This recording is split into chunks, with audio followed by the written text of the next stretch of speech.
In this video, I'm going to show you how to move objects in Blender. When you open Blender, you will see the default scene. You can delete the camera and light if you want, but for this tutorial, we will focus on moving the object.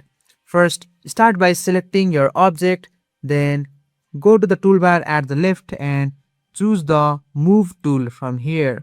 And this will show the Move gizmo with arrows and planes.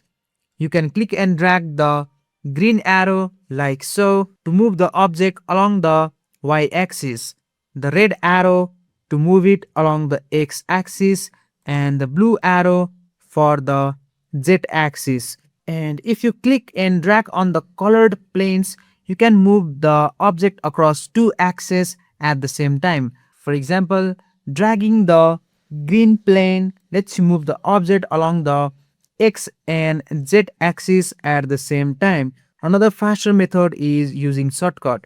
Just press G key on your keyboard and then move your mouse to move the object freely. You can also press X like so to move along the x axis, Y to move along y axis, and Z to move along z axis. You can also press Shift and Y key on your keyboard to lock the movement on the Y axis and move only on the X and Z plane. You can also use the transform panel.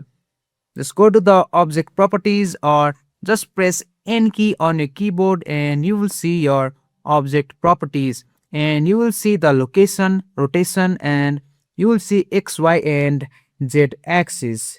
You can just click and drag the values like so, and you can move it from here also in all the axes by just clicking and dragging. To reset object back to center, just press Alt and G key on your keyboard like so.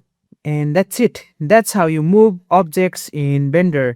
If you find this guide useful, make sure to like the video and subscribe to GuideRealm for more tutorials. Thanks for watching, and I'll see you in the next one.